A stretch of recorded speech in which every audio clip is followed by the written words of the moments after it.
यही है इसमें एक तरह से, जैसे कि जठराग्नि का उदाहरण दिया गया है इसमें,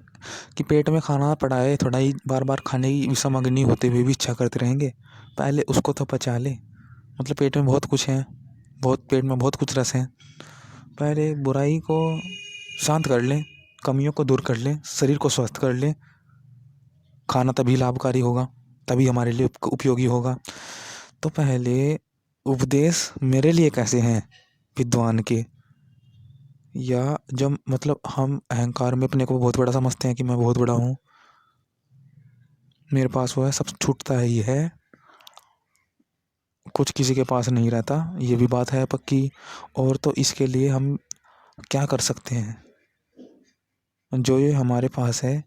इसके लिए क्या कर सकते हैं, इसको चेक कर सकते हैं हम, बस ये कर सकते हैं हम, जो हमारे पास है उसको चेक कर सकते हैं, उसको सुख सुहूतम सुख कार्य है ईश्वर, उसको अच्छी प्रकार परख सकते हैं, उसको बढ़ा सकते हैं, उसको देख सकते हैं। कुछ किसी का थोड़ा ही जो है उसका घमंड हो जाता है, इसलिए ना ही हो, तो वो ना ही हो कैसे होगा, जब हम उसमें उसको परखे जाएंगे, परखेंगे उसे एज आ मीडियम, उसको एक तरह से परखने का हेतु समझ लेंगे, फिर वो हमारा थोड़ा ही रहेगा, फिर वो तो कहेगा कि ये उसके लिए है, ये उसके लिए, एक तरह श्रृंखला बना जाएगी कि सब किसी ना किसी के लिए है ही, सब कार्य एक दूसरे से जुड़ रहे हैं एक तरह से। साधुत्वम, जैसे साधु पूर्व ज्ञान जान लेता है, वैसे ही हमें भी पूर्व ज्ञान जान लेना चाहिए। जिसने ईश्वर ने सब जगत बना रखा है, कि कहते हैं ईश्वर क्या है, ये जगत मुझे कुछ मिलेगा नहीं, ये जगत तो जगत की भांति है, कि जगत क्या है, कि जगत से क्या क्या हो सकता है, जगत से ये हो सकता है, जगत ये है। क्या जगत किसी के लिए है? प्रकृति किसी के लिए कभी है ही नहीं, ना वो हमारे लिए,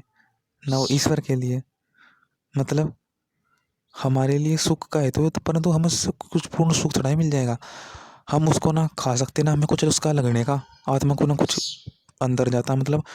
दुखी फिर भी रहता है आत्मा, परंतु क्या है, जानने के लिए है सिर्फ, कि प्रकृति कैसी है, क्या होता है, क्या सुख है, क्या चीज़ है, कि ये क्या क्या करती है, सिर्फ इतनी मात्र है, वरना प्रकृति किसी की है ही नहीं। क्या हमें प्रकृति चाहिए, हमें तो ईश्वर का सुख चाहिए, कि ये क्या क्या करती है, मतलब ये ऐसी ऐसी करती है, और वो करने वाला क्या है, ईश्वर है। विचार करें, क्या हम अपने आप को जला सकते हैं? हम जैसे तो हैं, हम प्रकृति को ही तो जला रहे हैं, प्रकृति को ही तो चेक कर रहे हैं कि ये कैसी है। तो ये जांच लिया तो फिर हमें पता लग गया, हम थोड़ा ही बदलेंगे, हम अपने को थोड़ा चेक कर सकते हैं। हम प्रकृति को चला रहे हैं, मतलब देख रहे हैं कि कैसी है, चेक कर रहे हैं कि अब जा क्या करें, ये कैसी है, वो मुझे क्या करना चाहिए, इत्यादि। मतलब देखो, यहाँ पर हम बोलते रहते हैं कि हम क्या क्या कर सकते हैं, वहाँ पर याद रहेगा हमें से मुक्ति में कि हाँ हम ये कर सकते हैं, ये तो कर सकते हैं, अहंकार वही तो होता है, वहाँ पर पूरा अहंकार हमें मिल जाता है कि हाँ हम ये कर सकते हैं, कर सकते हैं, वहाँ पर कुछ कमी नहीं होती, हमारा जो बल है पूर्ण वो बल याद रहेगा कि ये हम कर सकते हैं, हमारे बल में कमी थोड़ा नहीं आने की वहाँ पर, कि मैं तो कुछ कर सकता, हमारा बल जितना है बहुत बल है, प्रकृति को हम हिला सकते हैं, ये हमारा बल है, प्रकृति को हम बहुत कुछ कर सकते हैं, तो हमारा बल मतलब बल आत्मविश्वास, आत्मिक बल बहुत है, कि हम कुछ भी कर लेते हैं, मतलब बहुत कुछ कर सकते हैं, बल से आदमी बहुत कुछ कर लेता है,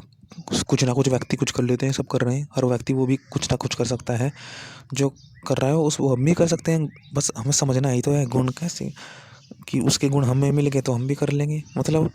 जैसे ही हमारे बल है वैसे ही हम है, इनमें उनमें हमें थोड़ा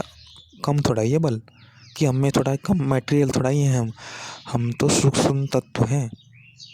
तो बल समान है, बल जैसा है वो वहाँ पर लगातार स्मरण रहेगा कि हाँ बल है, बल बल ऐसा है कि बल को भी स्मरण रखता है,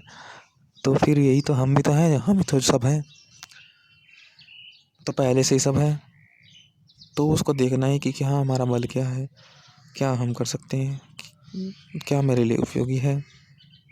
ये मेरे लिए कैसा है,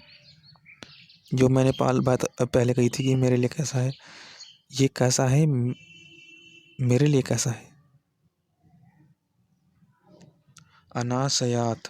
ये कैसा मेरे लिए है। तो संस्कृत भाग में भी यही है कि जैसे ईश्वर ने सब चीज़ बना रखी हैं, ईश्वर के बल हैं, तो वैसे ही हमारा बल है, अनासयत सुहतम सर्व जगत पुरुषवत ईश्वर से पालन हेतु तो हम कैसा कैसा पालन कर सकते हैं कि ये आकर्षण समान उदान वायु सब यही तो है कि हमारा बल कैसा है। जब तक नित्य नहीं करेंगे कुछ कार्य, बल को दृढ़ नहीं बनाएंगे तो तब तक कुछ नहीं होगा। जैसे उदाहरण है, मुख में अन्न आते ही पता लग जाता है कि अन्न कैसा है, अन्न का स्वाद पता लगता है कैसा है। तो ऐसे ही कार्य में घुसते ही पता लगता है कार्य कैसा है, और हम अपना आत्मविश्वास भी पता लग जाता है कष्ट झेल कर, चुनौती ले करके। और मुक्ति में सब याद रहता है कि कैसे कार्य हैं, ये सब कैसे हैं, ये कैसे हैं तो हम भी कैसे हैं। फिर वहाँ पर सब स्मरण रहता है, सब भरा हुआ रहता है, भरते रहते हैं हम सब। देखते हैं, अगर हम कहते हैं अक्सर कि ये मिल जाए वो मिल जाए, ये हो जाए वो जाए, परंतु बात ये है कि हमको मिल ही रहा है, हमें बहुत कुछ मिल गया है, तो हमें करना क्या है ये देखना है। हमें ये नहीं कि ये चीज़ कैसी है, जैसे व्यक्ति का उदाहरण लेते हैं, ये व्यक्ति कैसा है, ये व्यक्ति कैसा है, ऐसा नहीं, ये व्यक्ति मेरे लिए कैसा है, ये चीज़ मेरे लिए कैसी है,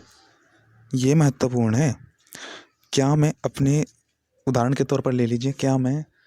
अपने बच्चे को इतना ओवर कॉन्फिडेंस मानता हूँ, इतना मोह में पढ़ करके उसके भविष्य के लिए गुरुकुल में इत्यादि में नहीं भेज सकता, या मैं कुछ और नहीं कर सकता, तो मतलब मैं किसी की विद्वान की बातें नहीं समझ पा रहा, तो मतलब विद्वान मेरे लिए नहीं हुए, मैं उनकी बातें मेरे लिए नहीं हुई। हम ये तो देखते हैं, सत्संग में चले जाते हैं कि ये कैसा है, विद्वान कैसा है, परंतु विद्वान हमारे लिए नहीं होगा वो। फिर विद्वान तो देखते रहते हैं कि कैसा है, कौन कैसा है, परंतु वो मेरे लिए कैसा है, वह चीज़ मेरे लिए कैसी है, वे मेरे लिए फिट होती नहीं है। तो ऐसा देखते रहेंगे तो फिर अन्य गुण पर भी हम पहुंच जाएंगे कि ये विद्वान मेरे लिए कैसा है, इनका उपदेश मेरे लिए कैसा है, क्या ये उपदेश मैं फॉलो कर पाऊँगा, क्या मैं अति कॉन्फिडेंस में इसको अपने बच्चे का भविष्य तो नहीं ख़राब कर दूँगा। मतलब फिर हमें पता लग जाता है कि क्या हमारी गलती है और क्या हमें एक तरह से सुधार करना चाहिए। अन्य गुण भी आ जाते हैं, न्याय दया के सब गुण हमारे में आते चले जाते हैं। तो क्या ये मेरे लिए है, मतलब क्या ये चीज़ मेरे लिए कैसी है, ये मेरे लिए कैसी है, मेरे लिए स्पेशल है, ये हर चीज़ मेरे लिए कैसी, मतलब मेरे में क्या फिट होगी, जो मैंने गलती की है वो मेरे लिए कैसी फिट होगी, मुझको सुधारना है। अपने जो जो गुण हैं हमारे पास पहले से ही, उन्हीं को तो देखना है कि ये वो जो नया मिला वो उसके लिए कैसा है, पहले गुण के लिए नया कैसा है, जब भी तो पहले गुण की गलतियाँ दूर होंगी कि जो नया है वो मेरे लिए कैसा है। ये ज्ञान, ये विद्वान मेरे लिए कैसे हैं, ये ऐसा है परंतु ये मेरे लिए कैसा है, इत्यादि भावनाएं होंगी। तो देखते हैं, अब बात तो चलती रहती है वो मिल जाए, परंतु जब तक ये भावना दूसरों की कि कौन कैसा है, जब तक हम इसमें अटके रहेंगे तो हम बहुत ही हम पीछे चलते रहेंगे। तो देखते हैं कि प्रकाश सर्वपाला की प्रार्थना किया हुआ, सुख भोगने वाले मुझको अच्छी प्रकार स्वीकार करें। इसी प्रकार प्रकाशमान सब उत्तम क्रिया के पालन के हेतु